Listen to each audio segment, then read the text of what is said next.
Hello, I am Candace, a licensed professional counselor, and you are watching Inside of New England's Therapeutic Talk. Please like, subscribe, and comment below.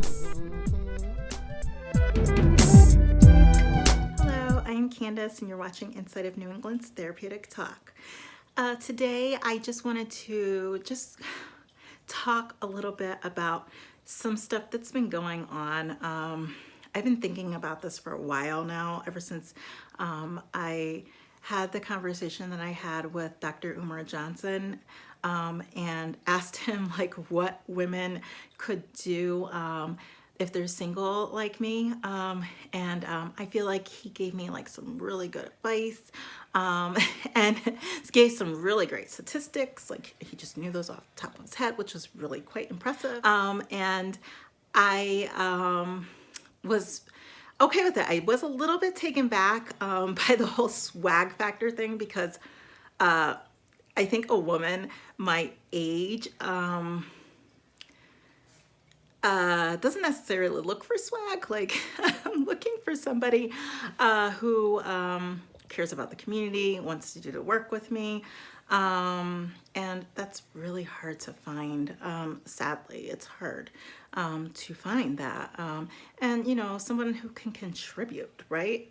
Because I feel like I bring a lot to the table, and I want a guy who brings something to the table too and has the same goals as I do for helping our. And so I think it's really important to talk about this, like Black relationships right now, because there's a lot of craziness going on. I came across a video actually about somebody who somebody was covering the video that I did with Umar Johnson and that part of the conversation, and just kind of saying that I didn't really, that men aren't looking for that in a woman, because I said that I have a job and a home, so I think that it was just misinterpreted, that he was kind of thinking that I was like some materialistic girl who has, you know, her own home, you know, and thinks that that's what men are looking for. And he was saying that's not what men are looking for. And I get it. Like, I understand where he's coming from when this YouTuber said this. I understand it, but I also think that there's a lot of problems around making a statement like that or making an assumption about women in general, because I don't take this personal. I feel like it's something that needs to be, like, there needs to be a conversation around it, because to say that men are not looking for a woman who that's not something that they're looking for. Well, a woman at my age, men really should be kind of looking for that, because if I didn't have those things, that would be kind of concerning, wouldn't it? And I mean, we have to look at Black women. Like, we're outnumbering Black men. And so we do need to be kind of thinking about having some kind of career. I'm not saying that that's all that we should be focusing on, because I do think that Black women should be trying to look for love, trying to have relationships with men. But we do also need to be thinking about our best interest, because a lot of us are not going to end up getting married if we're dating within our race, because we're outnumbering men. I mean, men are being murdered. Well, women are being murdered too, but they're being murdered at a higher rate than we are. So we really need to take this into context. And I feel that there are some men in the Black community who are a little bit intimidated when a woman has accomplished these things. It makes it really hard for a woman like me to date. The YouTuber also suggested that I don't know what men are looking for right off the bat, because men are not looking for those things. They're looking for a woman who is submissive and cooperative and pleasant to be around. And I don't know anybody out there who's watching this video who's seen any of my other videos or who knows me personally knows that I am a pretty pleasant person to be around. I don't like to fight with my partners or my friends. I'm I'm very pleasant. I'm always laughing all the time. Even when things are really awful, I'm finding ways to laugh uncontrollably about them. And so I just think that it's awful that we're making these assumptions because I feel like it's feeding off of a very negative stereotype of Black women. And that is that Black women are angry and that Black women aren't cooperative and they're not ever submissive or nice. And that's not what men are necessarily looking for. And I totally understand that. And I want to talk more about this in another video because I I'm not a feminist. I'm a female. That's what I call myself. And I have no problems with a man taking lead of the house. I'm just waiting for one to do that. So I hope that I just feel really sad about this. Like I don't take it personally, but I feel really sad because like I said, I feel like that's a negative stereotype of the Black woman. It's like So making a statement like I did to Dr. Umar Johnson saying that, or asking that what could a woman like me do? Yeah, I have a job. I wasn't saying that to be bougie, but it tends to be seen that way in the Black community, saying that, or why are you doing those things? Why do you think you are better than other people? And this is a problem, right? Because I know myself, I don't think that I'm better than anybody. I'm not better than anybody. I went to school to, of course, better myself. It was something I was interested in doing, which was to get involved in community psychology so that I could help with prevention work and help my community. So it wasn't about making money that sent me to school or that I thought I was better than anybody. I wanted to really give back to my community. And that was my goal. And, I ended up being a therapist along the way. And I'm still here trying to help and give back. So it's not about me thinking that I'm better than other people. And I think there's a lot of other Black professionals who do get involved in their careers, and they don't necessarily think that they're better than other people, but for some reason, it's just this issue with the trauma that Black people have. So I think the statement that the YouTuber who was covering my video, I think that he has a lot of trauma and pain. And I think there are people who are out here who have a lot of trauma and pain and hurt. And it's just, the trauma goes back to slavery, right? It's the post-traumatic slavery disease. This trauma is separating Black men and women from each other. And so it's really hard for us to have healthy relationships with each other because of this trauma. And there are a lot of, so there's a lot of people, Black men out there who are giving advice to Black women and being very disrespectful and very nasty, disrespectful, and it's very hurtful to hear some of the things that some of these people are saying. And that's why I wanted to talk about this today. I feel that Black women are being attacked and disrespected. And, if we go back and we look at Malcolm X's quote from Malcolm X, Black women are the most disrespected and unprotected people, right? And we really are. I mean, we are being disrespected and we are not protected because, like I said, we are dying too.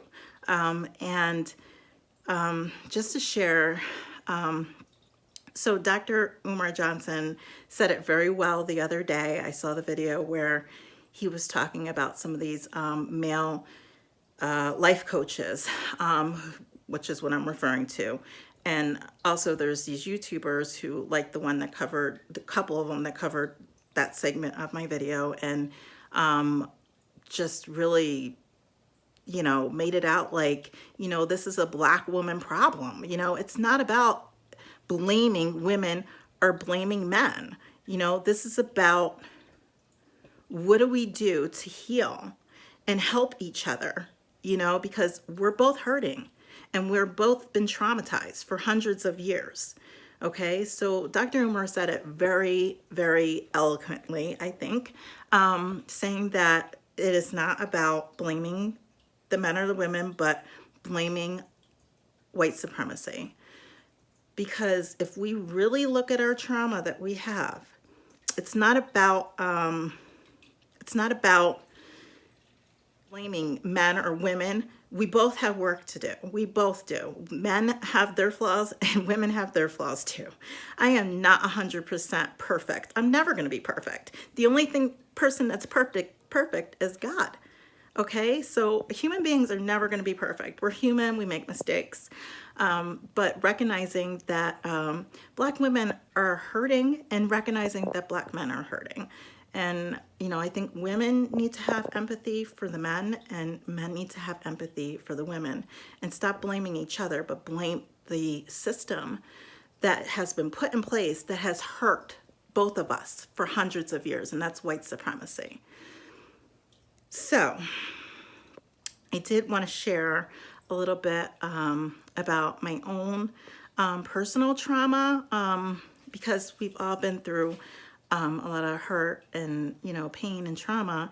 And I lived with my daughter's father for 4 years.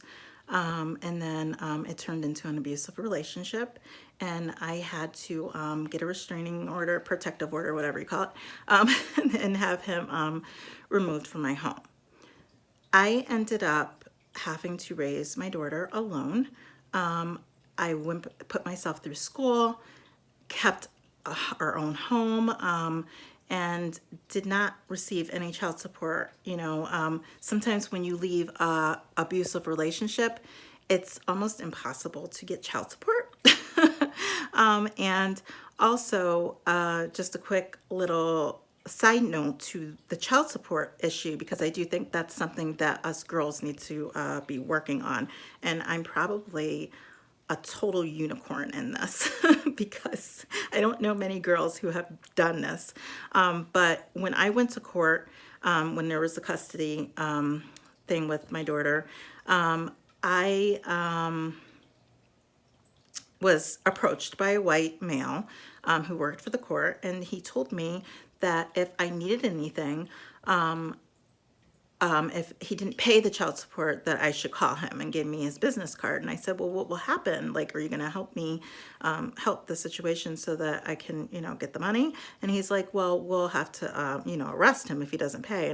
And I just thought to myself, like, I've seen so many of my friends be incarcerated, and I'm not really sure what good it would do, because not to get into my daughter's father's personal business or issues, but I knew there was no way that he could capably, you know, he was capable of paying me the child support. Like, I knew that wasn't going to happen in that situation. And so I gave him the business card back, and I said, you know, I don't think I'm going to need this because I don't see any way that he's going to be capable right now of getting a job. Like, he's got to find a home to live, you know, and all this stuff. Like, so I don't see how that would benefit me or my daughter if he doesn't pay. Because if he's incarcerated, guess what, ladies? You still don't get the money. And the only thing that benefits from a Black man being incarcerated for something like that is white supremacy, because now it's just another Black man in prison. And it could make things 10 times harder for him to try to figure out how he's going to get you that money. And it's not helping anybody. So what I really, really, really think that we need to do is to start working together as a team. I think we need to do our own individual work and look at ourselves in the mirror and say, what could I do differently? And so we all have our trauma and we've all been hurt. because white supremacy hurts and it kills. And we have a lot of trauma, historical trauma, that we have to work through so that Black women and Black men can start coming together and working as a team and not trying to hurt each other anymore. Like, that needs to stop. This isn't about blaming a Black man or blaming a Black woman. We both have our work that needs to be done. We all should be doing individual counseling as far as I'm concerned. There's nothing wrong with having human connection. There are plenty of Black therapists across the country that we could be seeing. I mean, we don't even have to leave our homes anymore. There's telehealth.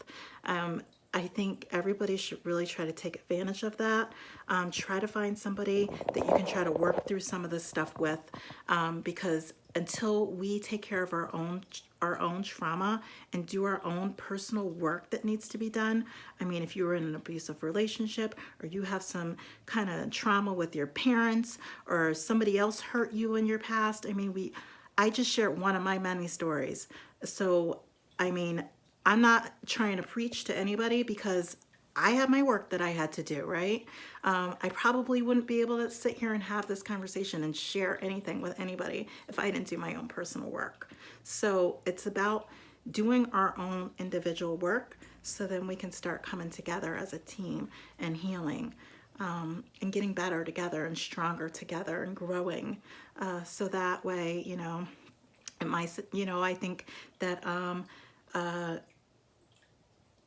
I don't blame Black men, for the trauma that I have. I don't blame anybody. And I don't think it's healthy for people to blame, right? It's like, if you're hurting, the first step is to admit that there's a problem, right? It's like being an alcoholic.